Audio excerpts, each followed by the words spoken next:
Very good afternoon to all of you guys. मैं अपनी एक स्टूडेंट का इंटरव्यू लेने जा रहा हूँ जो कि फ़िलहाल आईसीआईसीआई बैंक में है। ओके। फ़िलहाल आपकी पोस्टिंग कहाँ है चेतना? बिहार में मुजफ्फरपुर डिस्ट्रिक्ट में भगवानपुर ब्रांच। और आप हैं भी वहीं से? यस सर, मैं यहीं से हूँ। घर के पास में पोस्टिंग मिली हुई है आपको ना। इसके पहले और भी कहीं का एक्सपीरियंस वगैरह, चलो मैं आऊँगा। ठीक है, इनका एसबीआई सीवीओ का मॉक इंटरव्यू लेने जा रहा हूँ, जोन कोलकाता है ना। Yes sir. चलिए। आज सुबह भी 5-6 मिनट 7 मिनट का इंटरव्यू हुआ है तो मैं थोड़ा खींच के 10 कर दूंगा। लेकिन मैं ऑपरेशनल सब्जेक्ट और इन चीज़ों पे थोड़ा। चलिए, आप करती क्या है बताइए, फिलहाल आपका वर्क प्रोफाइल क्या है? सर मेरा मैं एज ए रिलेशनशिप मैनेजर हूँ आईसीआईसीआई बैंक में। और हम लोग को एक पोर्टफोलियो असाइन होता है with certain set of customer. Like मेरे पोर्टफोलियो में 250 कस्टमर्स है, जिसका book side total relationship value है अराउंड 8 करोड़, हम्म। जिसमें टर्म डिपॉजिट फिर उनका लेंडिंग वगैरह सारा इंक्लूडेड है। हाँ। अभी उनको डे टू डे बेसिस पे विजिट करना, उनके कॉल्स को मैनेज करना, उनको सर्विस देना, apart from that new customer को अक्वायर करना, ब्रांच में अगर वॉकिंग कस्टमर है उनको सर्विस देना, और ब्रांच बैंकिंग ऑपरेशनल जितने भी वर्क होते हैं वो सबको करना है। साथ साथ इनको ये कंप्लायंस को भी इंश्योर करना होता है। 360 वगैरह नहीं बोलना है, मतलब वो जो लोग बैंक में जो चीज़ होता है वो बताना है। जैसे टेलर 360 तो उनको नहीं समझ में आएगा ना, क्योंकि वो एसबीआई का तुमने नहीं बोला, मैं तुम्हें राय राय दे रहा हूँ, ठीक है। चलिए, ब्रांच बैंकिंग में पर्सनल लोन का रेट ऑफ इंटरेस्ट ज़्यादा क्यों होता है? पर्सनल लोन देने का क्राइटेरिया क्या है? और होम लोन और ऑटो लोन देने का क्राइटेरिया क्या है? पर्सनल लोन में मॉर्गेज रखा जाता है? नो सर, ये अनसिक्योर्ड लोन होता है। और रेट ऑफ इंटरेस्ट इसलिए हाई होता है क्योंकि वो अनसिक्योर्ड होता है, उसमें कोई कोलेट्रल हम लोग प्रोवाइड नहीं करते। और ये शॉर्ट टर्म लोन होता है, मतलब मैक्सिमम 5 to 7 ईयर्स के लिए हम लोग दे सकते हैं पर्सनल लोन। इसलिए इसका rate of interest compare to जो सिक्योर्ड लोन होता है उसके कंपेयर इसका हाई होता है लिटिल बिट। इसके लिए या तो पर्सन सैलरीड होना चाहिए पर्सनल लोन, और अगर इन केस अगर वो सेल्फ एम्प्लॉयड है उस केस में उसको business loan as a term loan हम लोग दे सकते हैं। उसको टर्म टर्म लोन लोन हम लोग बोलते दे हैं। सकते हैं। ठीक है। हाँ। ओके। एंड ऑटो लोन के क्राइटेरिया है कि अगर आप कार परचेज कर रहे हैं तो उसके लिए आपका कोटेशन चाहिए। आप बिजनेसमैन हैं तो आपका आईटीआर कंप्यूटेशन बैलेंस शीट चाहिए होगा। और अगर सैलरीड है तो वही सैलरी स्लिप और फॉर्म 16 चाहिए होगा अलॉन्ग विथ केवाईसी।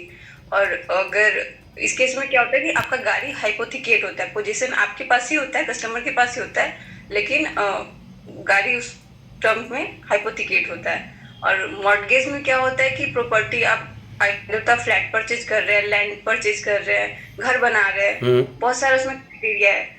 तो क्या उस डिफरेंस है लैंड हाइपोथिकेशन प्लेज में? आप कॉमर्स के स्टूडेंट नहीं है, बट फिर भी हाइपोथिकेशन और प्लेज में क्या डिफरेंस है? सर, प्लेस जो होता है मूवेबल होता है। एग्जाम्पल और देके बट समझाइए।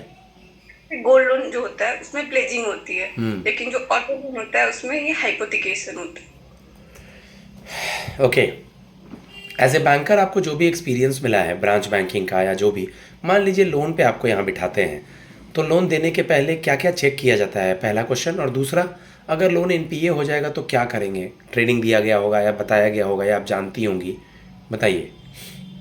सर, लोन देने से पहले KYC, proper due diligence, customer का क्रेडिट हिस्ट्री, उसका कैपेसिटी क्या है रीपे करने का, वो कोलेट्रल दे पाएगा कि नहीं। जो 5 C's होता है ना basically, character, capacity, capital, collateral, condition, ये सारा चेक करना होता है। अलॉन्ग विद दैट अगर वो एनपीए होता है तो फर्स्ट ऑफ ऑल हम लोग उसको बेसिक कम्युनिकेशन, ईमेल्स, एसएमएस या फिर विजिट कर सकते हैं कस्टमर को। अगर उसके बाद भी चीज़ें नहीं होता है तो उसको नेक्स्ट फर्दर लेटर वगैरह इशू करते हैं। अगर लेटर पे भी नहीं होता है तो उसको हम लोग रीस्ट्रक्चरिंग कर सकते हैं लोन को। रीस्ट्रक्चरिंग से भी नहीं मानता है फिर सरफेसी है, सर डीआरटी, फिर वन टाइम सेटलमेंट है, बहुत सारे नॉर्म्स है बैंकिंग के, उसमें जाना पड़ेगा सर। ड्यू डिलिजेंस आपने वर्ड यूज़ किया, उसको वो एक्सप्लेन करने बोलेंगे तो क्या बोलेंगे आप? सर, ड्यू डिलिजेंस अगर कस्टमर कहीं का रहने वाला है, वहां पे हम लोग विजिट करते हैं, आसपास के लोगों से पूछते हैं कि कितने सालों से मतलब ये यहाँ पे रह रहे हैं, उनकी कंपनी जिस भी कंपनी में जॉब करे या फिर उनका बिजनेस है उसके प्रोफाइल को प्रॉपर चेक करना, that is due diligence. Okay. कुछ सिचुएशनल क्वेश्चन पे, फिर स्कीम पे, फिर बैंकिंग पे। चलो पहले आईटी पे आते हैं, तुम आईटी के स्टूडेंट हो। कैंपेन में लोगों को समझाना है कि डिजिटल बैंकिंग प्रमोट करना है, आपको एक टारगेट मिला है, और डिजिटल फ्रॉड से बचना है। 1 minute start. Sir, digital banking में क्या है कि आप घर बैठे बैंकिंग के ऑलमोस्ट सारी चीजें यूज कर सकते हो। आइदर तो आप फंड ट्रांसफर कर रहे हो या फिर बैलेंस चेक करना हुआ, कभी कभी आपका प्री अप्रूव लोन होता है, वो इजिली आप 3 to 5 सेकेंड में फोन से अवेल कर सकते हो। तो ये डिजिटल बैंकिंग के फायदे हैं।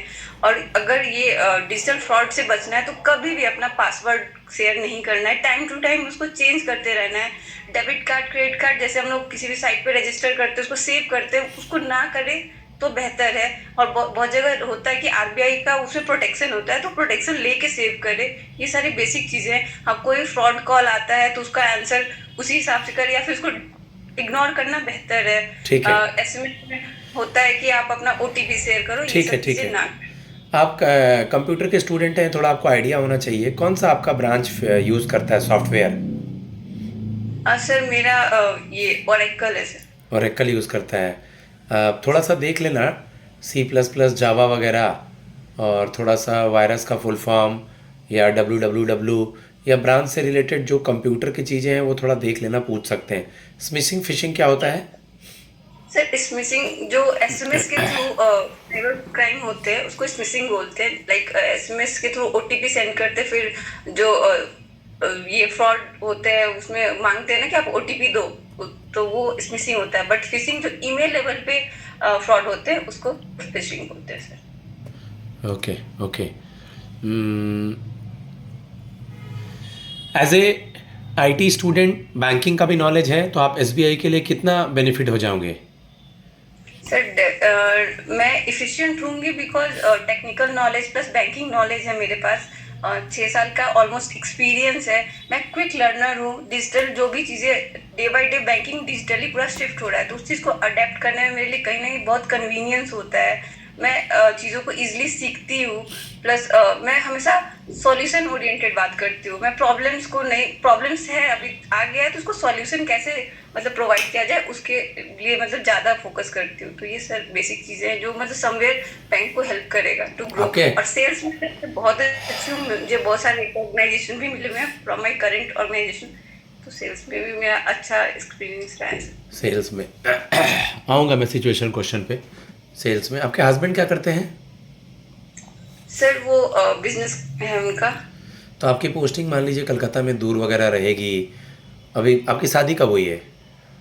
Sir this year only February month में हुआ है सर। फरवरी मंथ में हुआ, तो आप कैसे अकेले मैनेज करेंगी? कोलकाता जोन में कहीं गांव में पोस्टिंग कर दिया जाए तो। अभी तो आप अपने शहर में हैं, ये पूछ सकते हैं तुमसे। ये फॉर्म फिलअप करने से पहले मैंने फैमिली में डिस्कस किया है, तो they are not having any objection. अगर कल को मुझे शिफ्ट होना है तो इज इजली मूवेबल के वो हाँ मूव कर जाएंगे मेरे साथ। और कुछ टाइम के बाद मेरे इन लॉज भी मेरे साथ वहाँ पे आके रहेंगे। तो इस लेवल से मैं पूरी सिक्योर हूँ कि कल को ये सारी चीज़ें मेरे लिए प्रॉब्लम आएंगी। हाँ, ऐसे ही हंसते खुशी में देना है answer. Okay, what is Sukanya Samriddhi scheme? Sir Sukanya Samriddhi scheme is for girl child. जो भी लीगल गार्जियन होते हैं अपने गर्ल चाइल्ड के बिहाफ पे ओपन कर सकते हैं at the age of 10 only, जिसमें मिनिमम अमाउंट 250 रुपीज है और मैक्सिमम 1.5 लैक्स पे करना होता है इन अ ईयर। साथों साथ ये 15 साल तक पे करना होता है from the date of account opening. ये एटीसी के तहत टैक्स बेनिफिट भी देता है। और कल को जब ये बच्ची बड़ी हो जाए तो उसके एजुकेशन में हो गया, मैरिज में हो गया, वो पैसा आप यूज कर सकते हो ओके, सुकन्या समृद्धि से। स्कीम्स के बारे में मान लो टारगेट दिया गया है, सुकन्या समृद्धि स्कीम या जीवन ज्योति बीमा योजना, नया जगह है तो कस्टमर को कैसे समझाएंगे? कस्टमर बोलता है अरे केवल आप लोग पैसा काट लेते हैं, बेवकूफ़ बनाते हैं। सर उसके लिए कैंपेन्स रख सकते हैं। पास्ट में जितनी बेनिफिट्स कस्टमर्स को मिल लगा है उस सबका एग्जांपल्स दे सकते हैं। एसबीआई सेल्फ में एक ब्रांड है तो वो सारी चीजें उनको बता सकते हैं। और मतलब प्रोडक्ट अवेयरनेस अगर प्रॉपर कस्टमर के अंदर डाल देंगे तो कस्टमर हंसी खुशी ले लेंगे वो प्रोडक्ट। ऐसा नहीं कि उनको उसका क्वेश्चन करना होगा। ठीक है, ठीक है, एक दो और क्वेश्चन बस फिर ओवर। ओके, बैंकिंग में आते हैं। बेसल नॉर्म सुना है?